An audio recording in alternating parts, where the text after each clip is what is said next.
உங்களுக்கெல்லாம் தெரியும். இப்போ 3 நாளாக டெய்லி இதே டைமில் நம்ம வந்து ஒவ்வொரு நாளும் ப்ரெஸ்ஸை சந்திச்சிட்ருக்கோம். கடந்த 6ஆம் தேதி வந்து நாம் வந்து முதல்ல நம்ம ப்ரெஸ்ஸை சந்தித்து சொன்னோம். இந்த மாதிரி வந்து சவுக்கு சங்கர் அவர்கள் ஜெயிலில் தாக்கப்பட்டிருக்காருன்னு அவர் சொன்னதை வந்து நான் உங்களுக்கு முன்னாடி ப்ரெஸ்ஸில் சொல்லியிருந்தேன். அது சம்மந்தமாக வந்து குற்றவியல் நடுவர் நீதிமன்றம் 4ல் வந்து நம்ம மனு தாக்கல் செய்திருந்தோம்.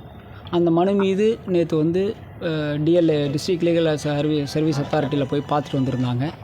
அவங்க ரிப்போர்ட் ஃபைல் பண்ணியிருந்தாங்க. அந்த ரிப்போர்ட்டை பேஸ் பண்ணி இன்றைக்கி உத்தரவு பகிரப்பட்டிருக்கு. அதில் அந்த மனு அனுமதிக்கப்பட்டு சவுக் சங்கர் அவர்களை வந்து கோயம்புத்தூர் மெடிக்கல் காலேஜில் வச்சு அவருடைய காயங்கள் குறித்து ஆய்வு செய்து அவருக்கான சிகிச்சை அளிக்கணும்னு சொல்லி நீதிபதி அவர்கள் உத்தரவு போட்டிருக்காரு. இன்றைக்கி சாயந்தரம் இப்போ இதுதான் உத்தரவு ஆகிருக்கு. அந்த காப்பீஸ் வந்து நாளைக்கு காலையில் நம்மளுக்கு கிடச்சிரும். அது வேறு பிரச்சனை. பட் உத்தரவாகி ஆன்லைன்லேயே போட்டாங்க. பெட்டிஷன் அலோவ் ஆகிடுச்சு. இப்போ அவருக்கு வந்து இப்போ நம்ம எதற்கு போராடணுமோ அதில் நம்ம சக்ஸஸ் பண்ணியிருக்கிறோம். அவருக்கு ட்ரீட்மெண்ட் வேணும், ஹாஸ்பிட்டல் கூப்பிட்டு போய் ட்ரீட்மெண்ட் பண்ணணும்னு சொல்லி மனு போட்டணும். அது அனுமதிக்கப்பட்டிருக்கு. அவர் வந்து இன்றைக்கி மதுரையிலேருந்து வந்துட்டு இருப்பாங்கன்னு நினைக்கிறேன். ஜெயில் சூப்பரண்டன்ட்டுக்கு மாவட்ட நீதிபதி மற்றும் மூத்த நீதிபதிகளுக்கெல்லாம் மேல் நீதிபதிகளுக்கெல்லாம் வந்து அந்த ஆர்டர் வந்து பகிரப்பட்டிருக்கு. ஜெயில் சூப்பரண்ட் கோயம்புத்தூருக்கும் அந்த ஆர்டர் காப்பி போயிருக்கும். இந்நேரம் கண்டிப்பாக மதுரையிலேருந்து வந்தோம்னா கோயம்புத்தூர் மெடிக்கல் காலேஜில் அவர் அதை அட்மிட் பண்ணி அவருடைய சவுக் சங்கர் அவர்கள் வந்து தன் கை வந்து சிறையில் தாக்குதலுக்கு உட்பட்ட கை வந்து ஃப்ராக்சர் ஆகிருக்குன்னு சொல்லிட்டு இருக்காரு. அதற்கான சிகிச்சையை எடுப்பதற்காக இந்த மனு அனுமதிக்கப்பட்டிருக்கு. ஏற்கனவே வந்து அவர் வந்து இங்கே உடல் பரிசோதனை பண்ணியிருந்தாங்க. அப்போது வந்து காயங்கள் இருக்குன்னு அவர் சொல்லியிருந்தார் அந்த விபத்தில். அதன் பின்பு வந்து நீங்கள் காவல்துறை வந்து அவர் உள்ளே வந்து தாக்கியிருக்காங்க அப்படின்னு சொல்லியிருக்கீங்க. இப்போ இதுக்கும் வந்து இல்லை, அதுதான் இப்போ நம்ம அந்த காப்பீஸ் எல்லாம் இன்றைக்கி எடுத்துட்டோம். என்னென்னா விபத்து நடந்தது, அதுக்கான மருத்துவ அறிக்கை தாராபுரத்தில் முதலுதவி செய்யப்பட்டு கோயம்புத்தூர் மெடிக்கல் காலேஜில் வந்து அவரை ரிமாண்ட் பண்ணுறதுக்கு முன்னாடி எந்தெந்த இடத்துல அடிபட்டிருக்குன்னு சொல்லியிருக்கேன். அதில் இடது கை முட்டியில் அடிபட்டிருக்குன்னு இருக்குது. சின்ன சிராப் காயங்கள் இருக்குதுன்னு சொல்லியிருக்கு. அந்த ஆர்டர் காப்பி நம்ம வாங்கியிருக்கோம். அந்த சிஎல் இருக்குது. அது வந்து இடது கை முட்டியிலன்னு இருக்குது. இது வலது கையில் உங்களுக்கு நல்லாவே இந்த அடிபட்டிருக்கிறது வலது கையில் இருக்குது. வலது கையில் தான் இப்போ ஆக்டிவேட் பண்ண முடியாமல் இருக்குது. நீங்கள் இன்றைக்கி மதுரைக்கு போனப்போ பார்த்துருப்பீங்க.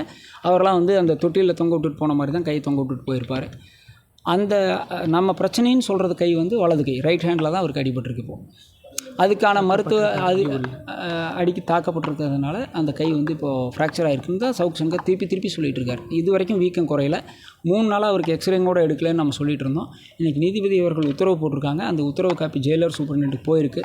கண்டிப்பாக இந்த உத்தரவை மதித்து அவங்க வந்து கோயம்புத்தூர் மெடிக்கல் காலேஜில் வச்சு அவருக்கான சிகிச்சை கொடுப்பாங்கன்னு நம்ம நம்புகிறோம், உறுதியாக நம்புகிறோம். ஆனால் அதே போல் இந்த மாரிதாஸ் வந்து முடி வச்சா அதிமுக வழக்கறிஞர், மொட்டை அடித்தா சவுக்கு சங்கர் வழக்கறிஞர். அது ஆக்சுவலாக எனக்கு அந்த எல்லாருமே சொன்னாங்க, எங்கள் நண்பர்கள் எல்லாமே சொன்னாங்க. அவர் ஏதோ நான் வந்து அது மட்டும் இல்லை, இன்னொரு பெரிய விஷயம் கூட சொல்லியிருக்காங்க. அதுக்கு நம்ம கிளாரிஃபை பண்ணிடலாம். கண்டிப்பாக நம்ம ஒரு கட்சியில் சார்ந்து இருக்கிறது வந்து தவறு கிடையாது. அவர் வந்து இப்போ ஒரு சின்ன விஷயம், இப்போ குஜராத் போன்ற வட மாநிலங்களில் வந்து பெற்றோர்கள் தவறுனா வந்து கர்ம காரியங்களுக்கு மொட்டை அடிக்கிற பழக்கம்லாம் கிடையாது. என்னோடய தந்தை தவறு 25 நாள் தான் ஆச்சு. அதுக்காக நான் மொட்டை அடிச்சிருக்கேன். பட் அது தெரியாமல் அவர் வந்து சொல்லியிருக்கார். பாவம், அவர் வந்து கடவுள் மன்னிச்சுட்டுன்னு நினைக்கிறேன் நான். அதே மாதிரி இன்றைக்கி இன்னும் ஒரு குறிப்பிட்ட கட்சியை சார்ந்தவங்க வந்து நான் வந்து ஏதோ பொள்ளாச்சி வழக்கு, பாலியல் வழக்கில் அந்த தப்பு பண்ணவங்களுக்கு ஆதரவாக ஆஜரானேன் அப்படின்னு சொல்லி ஒரு தவறான தகவல் இப்போல்லாம் சோஷியல் மீடியாவில் பரப்பிட்டு இருக்காங்க. தயவுசெய்து அவரெல்லாம் நல்லா படிக்கணும். அந்த வீடியோ காணொலியில் இன்றைக்கி இருக்குது. பொள்ளாச்சி வழக்கில் பாதிக்கப்பட்ட பெண்கள் சார்பாக நாம் ஆஜராகி கம்ப்ளைண்ட் கொடுத்து அவங்க கூட துணை நின்று அந்த குற்றவாளிகளை கைது செய்கிறதுக்கு தான் நாம் உதவி செஞ்சுருக்கோமே தவிர குற்றவாளிகளுக்காக நாம் அந்த வழக்கில் ஆஜராகலை. எதுவுமே தெரியாமல் நுனிப்புள் மேய்ஞ்சிட்டு தவறுதலாக வந்து அரசியல் சார்பாக சொல்கிறாங்க. சமூக நீதி, இந்த மனித உரிமை செயல்பாட்டுறது, கருத்து சொல்கிறது, இதெல்லாம் ஒரு கட்சிக்கு மட்டும் சம்மந்தம் இல்லை. நாம் ஒரு கட்சியில் சார்ந்து இருக்கோங்கிறதுனால மக்களுக்கு நல்ல விஷயம் செய்யக்கூடாதுன்னு கிடையாது. எங்கெல்லாம் சமுதாயத்தில் பாதிப்பு ஏற்படுதோ என்கிட்ட வர்ற கிளைண்ட்டுக்கு என்னால் முடிஞ்ச உதவிகளை நான் செஞ்சுட்டு தான் இருக்கேன். மரிதாஸ் பாவம், அவரை கடவுள் மன்னிக்கட்டும். அதே போல் நேற்று சவுக் சங்கர் இங்கே ஆஜர்படுத்த வர சொல்லியிருந்து போலீஸ்காரங்க கூட்டிகிட்டு வரல, இன்றைக்கி மதுரைக்கு கூட்டிகிட்டு போனாங்க. என்ன இல்லை, அதுதான் நான் உங்களுக்கு நேற்றே ப்ரெஸ் மீட்டில் சொல்லியிருந்தேன். இங்கே கஸ்டடி பெட்டிஷனுக்கு வந்திருந்தாலும் இன்றைக்கி அவருக்கு பட்டிருந்த காயம் இதெல்லாம் வெளியே தெரிஞ்சிடும். அதை தவிர்க்கறதுக்காக தான் நேற்று கூட்டிகிட்டு வரலன்னு நாங்கள் நம்புகிறோம். இன்றைக்கி மதுரை கோர்ட்டிலேருந்து அவங்க வந்து பிடி வாரண்ட் கொடுத்ததுனால அவங்களை கூட்டிகிட்டு போகிற கட்டாயம் வந்திருக்கு. இன்றைக்கி மதுரை கோர்ட்டில் ஆஜராகி என்டிபிஎஸ் கோர்ட்டுன்னு சொல்லுவாங்க, அது வந்து கஞ்சா போதைப்பொருள் வழக்கு சம்மந்தப்பட்ட கோர்ட்டுங்கிறதுனால நீதிபதி முன்பு தனக்கு நேர்ந்த அனைத்து கொடுமைகளையும் சவுக் சங்கர் அவர்களே வாக்குமூலமாக சொல்லியிருக்காரு. இதிலிருந்து இப்போ 3 நாளாக அவருக்காக நம்ம ஜெயிலில் அவர் தாக்கப்பட்டிருக்காரு அப்படின்னு அவர் சொன்னதை நாம் வந்து ப்ரெஸ்ஸில் இவ்வளோ தூரம் சொல்லி போராடி அவருக்கு வந்து ட்ரீட்மெண்ட் பண்ணணும்னு நாம் சொன்ன விஷயம் உண்மைங்கிறது இன்றைக்கி மதுரை நீதிமன்றத்தில் அவரே நீதிபதி முன்னாடி வாக்குமூலம் கொடுத்துருக்காரு. அதே மாதிரி சென்னை உயர்நீதிமன்றத்தில் இன்றைக்கி அவங்க தாயார் தாக்கல் செய்திருந்த ஆட்கொணர்வு மனுவிலையும் மதுரை நீதிமன்றத்தில் என்ன நடந்திருக்குதுங்கிறத கேட்டிருக்காங்க. கோவை சட்ட பணிகள் ஆணையக்குழு போய் போட்ட ரிப்போர்ட்டையும் கேட்டிருக்காங்க. அந்த ரிப்போர்ட் இவருக்கு அடிபட்டிருக்கு அப்படின்னு சொல்லியிருக்கிறதுனால தான் இன்றைக்கி வந்து நீதிபதி அந்த உத்தரவை பகிர்ந்திருப்பாங்கிறத கண்டிப்பாக நம்புகிறேன். விரிவான உத்தரவு காலையில் நம்மளுக்கு வந்து ஆன்லைன்லேயே கிடச்சிரும். காலையில் உங்களுக்கு எல்லாமே நைட்டும் கூட ஆன்லைனில் அப்லோட் பண்ணுறதுக்கான சான்சஸ் இருக்குது. கண்டிப்பாக அந்த ரிப்போர்ட்டில் நான் தான் நேற்றே சொன்னேன், அந்த ரிப்போர்ட் நம்ம கையில் கிடைக்கலையே தவிர அந்த ரிப்போர்ட் நம்ம பார்த்துருக்கோம். அவர் வந்து தாக்கப்பட்டதாக சவுக்கு சங்கர் வாக்குமூலம் கொடுத்துருக்காரு. அவருக்கு வந்து அந்த சிகிச்சை அளிக்கப்பட்டதாக சொல்லியிருக்கு. அதே போல் அந்த டாக்டர் வந்து ஜெயிலில் இருந்த டாக்டர் வந்து அதுக்கு நேரடியாக பதில் சொல்லலைன்னு அந்த ரிப்போர்ட்டில் இருக்குது.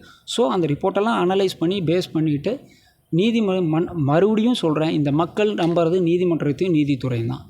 இன்றைக்கி மாண்புமிகு நீதிபதி அவர்கள் குற்றவியல் நடுவர் நீதிமன்றம் எண் 4 அந்த மனுவை பரிசீலித்து மீண்டும் சவுக்கு சங்கருங்கிறதெல்லாம் தாண்டி ஒரு தனி மனிதனுக்கு அடிபட்டிருக்கு, அவருக்கான சிகிச்சை அளிப்பதற்காக உத்தரவிட்டிருக்கார். கோயம்புத்தூர் மருத்துவக்கல்லூரியில் இது மாபெரும் வெற்றியாக நம்ம வந்து மனித உரிமை சார்பில் பார்க்க போகிறோம்.